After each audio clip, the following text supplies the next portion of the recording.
Hello friends. महिला पर्यवेक्षक के पोषण और स्वास्थ्य के राष्ट्रीय स्वास्थ्य कार्यक्रम के शॉर्ट नोट्स में आपका स्वागत है।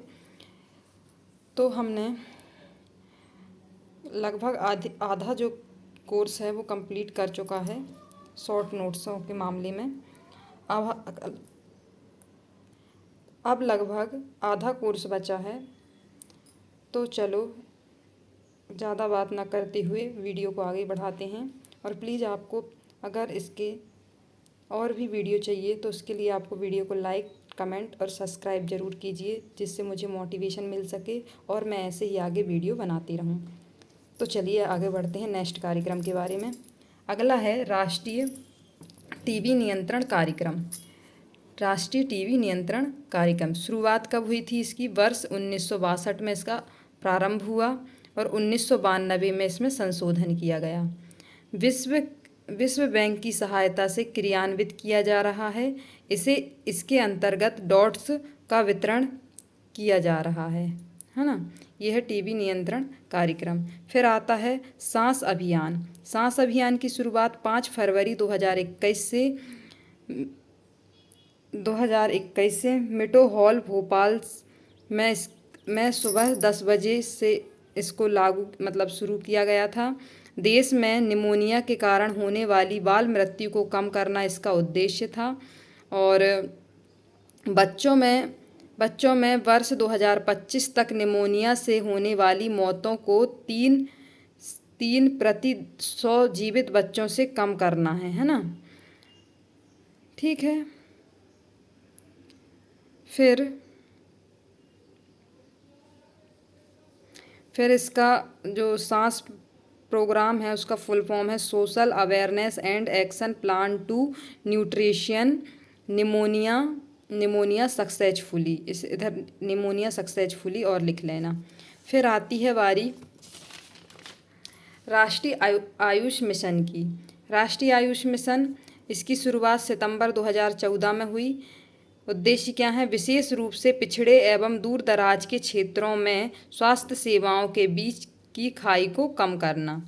आयुष में यहाँ आयुष के शब्द का जो अर्थ है, ए का मतलब है आयुर्वेद, वाय का योगा, यू का यूनानी, एस का सिद्ध और एच का होम्योपैथी है ना। फिर आता है राष्ट्रीय मलेरिया नियंत्रण कार्यक्रम। इसका शुभारंभ वर्ष 1953 में तथा 1958 में नाम परिवर्तन किया गया। इसका उद्देश्य देश में मलेरिया जैसे संक्रामक रोग नियंत्रण करना है ना। मलेरिया के नियंत्रण के लिए इसका उद्देश्य था राष्ट्रीय मलेरिया नियंत्रण कार्यक्रम का। फिर आता है मिशन इंद्रधनुष, जो काफ़ी इम्पोर्टेंट है। इसके बारे में जान लेते हैं। इसकी शुरुआत 25 दिसंबर 2014 को स्वास्थ्य एवं परिवार कल्याण मंत्रालय द्वारा की गई थी। प्रारंभ में इसमें 7 बीमारियों के टीके शामिल थे है ना। प्रारंभ में इसमें 7 बीमारियों के टीके शामिल थे: डीपीटी, पोलियो, क्षय रोग, हेपेटाइटिस बी और खसरा। हाल ही में इसमें 5 रोगों के टीके शामिल किए गए हैं: हीमोफिलस इन्फ्लुएंजा टाइप बी, जापानी encephalitis, rota virus, pneumococcal conjugate और खसरा रुबेला है ना। इन टीकों को अभी फ़िलहाल में शामिल किया गया है। गहन मिशन इंद्रधनुष 2.0 IMI की शुरुआत 2 दिसंबर 2019 को की गई। गहन मिशन इंद्रधनुष 3.0 IMI की शुरुआत 22 फरवरी तथा 22 मार्च 2021 को 2 चरणों में की गई। फिर गहन मिशन इंद्रधनुष 4.0 IMI की शुरुआत 7 फरवरी 2020 को की गई। फिर गहन मिशन इंद्रधनुष 5.0 IMI 3 चरणों में 7-12 अगस्त 2023, 11-16 सितंबर 2023 और 9-14 अक्टूबर 2023 से में संपन्न हुई। ये था हमारा मिशन इंद्रधनुष। फिर आती है राष्ट्रीय फाइलेरिया नियंत्रण कार्यक्रम। शुभारंभ कब किया गया? 1955 से। वर्ष 2015 तक फाइलेरिया के मच्छर के लार्वा को पूरी तरह समाप्त करने का लक्ष्य रखा था है ना। इसके अंतर्गत फाइलेरिया चिकित्सकों की स्थापना की गई थी। तो फाइलेरिया का समझ में आ गया।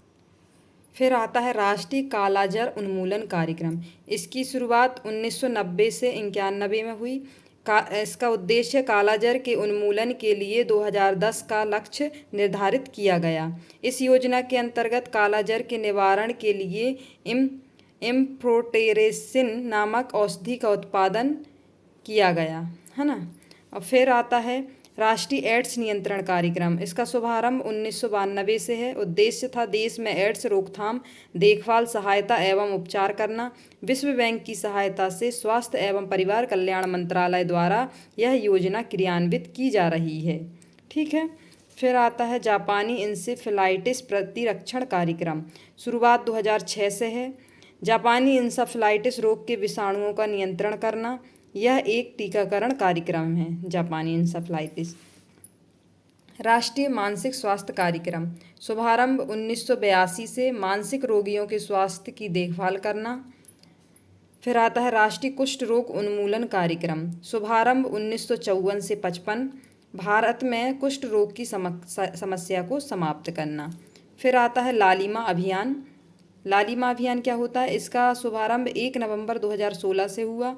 इस अभियान का प्रमुख उद्देश्य मध्य प्रदेश में महिलाओं में रक्त की कमी को दूर करना व उन्हें एनीमिया रोग से मुक्त करना है। लालिमा अभियान, है ना। इसके अंतर्गत महिलाओं को आयरन तथा फोलिक अम्ल की गोलियां उपलब्ध की जाती हैं। तो आज के लिए बस इतना ही। आप देखेंगे हम नेक्स्ट वीडियो में, जहाँ तक हमारा एक क्लास का वीडियो और बचा है। इसके बाद ये हमारे स्वास्थ्य राष्ट्रीय कार्यक्रम ख़त्म हो जाएंगे। तो वीडियो एंड तक देखने के लिए thank you so much. Like and subscribe. Thank you.